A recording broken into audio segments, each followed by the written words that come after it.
Hello students, how are you all? I hope you all are fit and fine at your homes. Today we are going to start our new chapter, the fifth one chapter of the geography of class 6, that is the four realms of the earth. Dear students, just as you know that the earth is the only planet which has life because the environment on the earth is favorable for living. बच्चों, जैसे आप जानते हो कि भी अर्थ एक पूरा ऐसा प्लेनेट है हमारे सोलर सिस्टम में जिसके ऊपर जीवन संभव है, क्योंकि यहाँ पर क्या है कि जो इन्वायरमेंट है वो हमारे जीवन के लिए फेवरेबल है. The earth is made up of land and water and it's surrounded by a blanket of air. The earth is the only planet which has life and these three components make life possible on the earth. अर्थ किससे बनी? अब question rise होता है हमारे दिमाग में कि भाई अर्थ बनी कैसे. सो अर्थ बनी हमारी लैंड से, ज़मीन से और पानी से. और इसके चारों तरफ क्या है? एक ब्लैंकेट, एक चादर. वो किसकी? एयर की, हवा की. जो अर्थ है वो प्लेनेट पे लाइफ जीने के तीन कंपोनेंट है जिसकी वजह से यहाँ पे लाइफ पॉसिबल है. वो तीन कौन कौन से प्लेनेट है, कंपोनेंट है? Land, water and air. Sir अब इम्पोर्टेंट टर्म्स देखते हैं जो फोर रियम्स अर्थ के, उनके बारे में हम जानेंगे. The first one is the lithosphere, the solid surface of the earth on which we live called lithosphere. वो सॉलिड, वो ठोस है जिस पे हम जी रहे हैं, अभी रहते हैं, वो क्या है? आपकी लिथोस्फीयर. जो ज़मीन पे आप जिस पे भागते हो, कूदते हो, आपका घर बना हुआ है, वो कौन सा है? Lithosphere.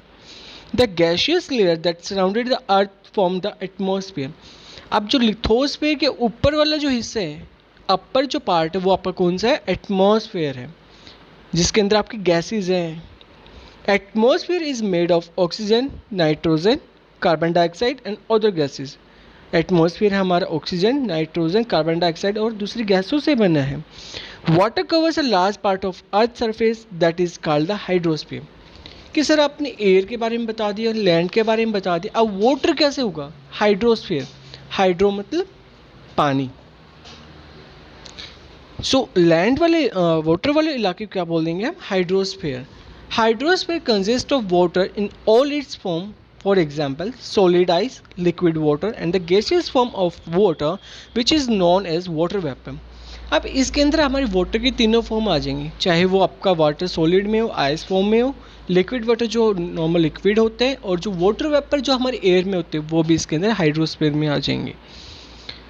The three realms of the earth overlap and interact with each other. Life is found on the earth in a very narrow zone that falls on that overlap part of the three realms. The realms of life is known as biosphere. ये तीनों चीज़ें मिलकर hydrosphere, lithosphere and atmosphere आपके बायोस्फीयर्स को बनाती हैं. So today we are going to discuss about the lithosphere. द uppermost solid layer of the earth is called lithosphere. हमारी अर्थ की जो सबसे ऊपर वाली ठोस सतह है उसको हम क्या बोलते हैं?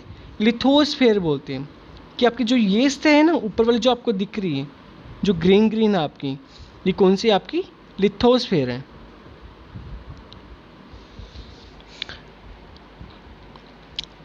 लिथोस इन ग्रीक मीन्स रॉक्स. लिथोस का ग्रीक भाषा में क्या मतलब? रॉक्स, चट्टानें. जैसे कि अभी आपके फ्रंट, आपकी स्क्रीन पे एक डायग्राम है. You will notice that the earth is made of concretic layer. The uppermost layer of the earth is known as crust. जो अर्थ की सबसे ऊपर वाली सतह है, ये वाली जो सतह है, ये किससे बनी है? ये क्रस्ट से बनी है. Below the crust lies mental. इसके बाद जो ये वाला इलाका है, ये कौन सा हमारा? मेंटल है. It is made of dense rocks. Mental is further divided into upper mantle and the lower mental. Mental को फिर दो पार्ट्स में डिवाइड कर दिया, lower mental, outer mental. The core lies below the mantle. Core is also divided into two layers, outer core and inner core. अब इसके बाद जो हमारा है कोर, जो कोर इंटरनल पार्ट आते हैं, ये इसको भी दो पार्ट्स के अंदर डिवाइड कर दिया गया है, outer core and the inner core. The core is made of metal such as nickel and iron. जो कोर हमारी वो निकेल और आयरन से बनी है. Lithosphere comprises the earth crust and the upper mantle. The made of rocks and thin layer of soil is called nutrients which are the source of life for the living organism.